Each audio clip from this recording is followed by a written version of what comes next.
আসসালামু আলাইকুম। আশা করছি সবাই খুব ভালো আছেন। তালের পিঠা থেকে এভাবে তালের রসগোল্লা তৈরি করলে ছোট বড় যে কেউ অনেক বেশি পছন্দ করবে। এটা খেতে অনেক সফট এবং মজার। তো প্রথমে তালের বড়া বা পিঠা যেটা বলি না কেন সেটা তৈরি করে নেব। আর এর জন্য আমাদের লাগবে তালের রস। তো তাল থেকে এই রসটা বের করে নিয়েছি। আর এখানে 1 কাপ পরিমাণে নিয়েছি ঘন রস, আর এখানে 1 কাপ পরিমাণ দিয়ে দিচ্ছি চালের গুঁড়া, দিয়ে দিচ্ছি 1 কাপ পরিমাণ আটা, ময়দাও দেওয়া যেতে পারে। আটা দিলে আর চালের গুঁড়া দুটো একসাথে দিলে কি খেতে একটু ভালো হয় এবং নরমও হয়। আর দিয়ে দিচ্ছি নারকেল 1 কাপ পরিমাণ, দিয়ে দিচ্ছি স্বাদ অনুযায়ী লবণ, এখানে দিয়ে দিচ্ছি চিনি। চিনিটা টেস্ট অনুযায়ী কম বেশি দেওয়া যেতে পারে। এখন সমস্ত উপকরণ একসাথে মিশিয়ে নেব। তো আমি হাত দিয়েই মেখে নেব, তাহলে একটু ভালোভাবে সুন্দরভাবে মাখা যাবে। ঘন একটা ব্যাটার করতে হবে। আর এখন যেহেতু তালের সিজন, তাল পাওয়া যাচ্ছে, তো এই পিঠাটা তৈরি করে খেতে পারেন, খুব ভালো লাগবে।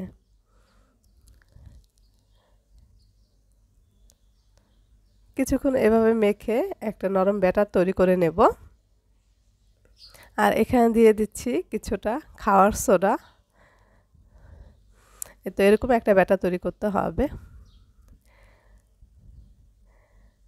তো এখানে আমি একটি ফ্রাই প্যানে তেল দিয়েছি, আর তেলটা আমি মাঝারি আঁচে গরম করে নিয়েছি। এখন এটা চামিচের সাহায্যে আমি দিয়ে দিচ্ছি সবগুলো। এটা হাত দিয়েও করা যেতে পারে।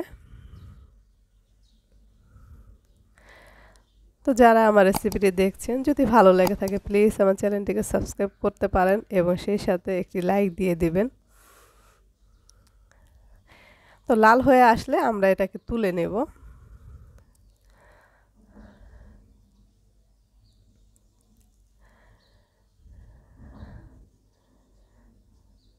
আর এই সেম প্রসেসে বাকি সবগুলো আমি ভেজে নিচ্ছি।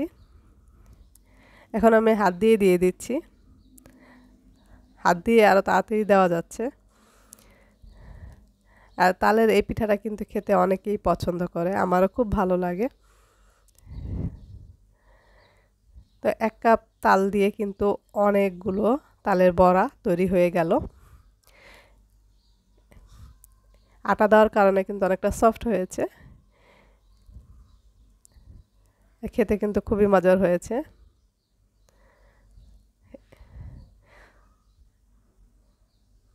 তো এখন এই তালের বড়া থেকে আমি তালের রসগোল্লা তৈরি করব। আর যেখানে এর জন্য আমি এখানে নিয়েছি 1 লিটার দুধ। এখানে 1 লিটার দুধ আমি জাল করে হাফ লিটার করে নিয়েছি। এর সাথে আমি খেজুরের গুড় অ্যাড করলাম। এখন দিয়ে দিচ্ছি কিছুটা লবণ, একটু সামান্য গরম মশলা পাউডার। আর গুড়টা দিয়েছি, এতে টেস্টটাও একটু ভালো আসবে এবং দেখতেও খুব ভালো লাগবে। এখানে সবগুলো পিঠা আমি দেব না, অর্ধেকটা দেব, আর অর্ধেকটা আমি শুকনো অবস্থায় খাবো।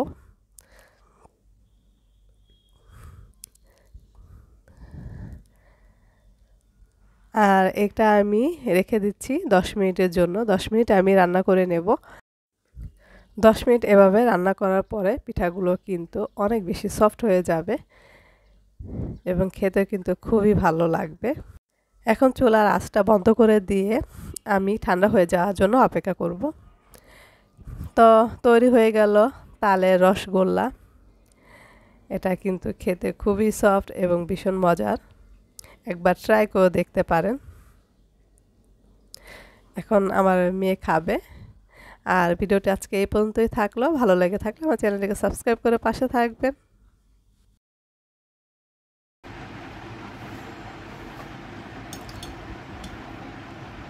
অনেক মজা।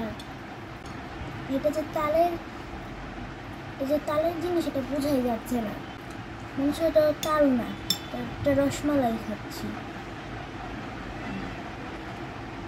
কোনো তিতা ভাব নেই।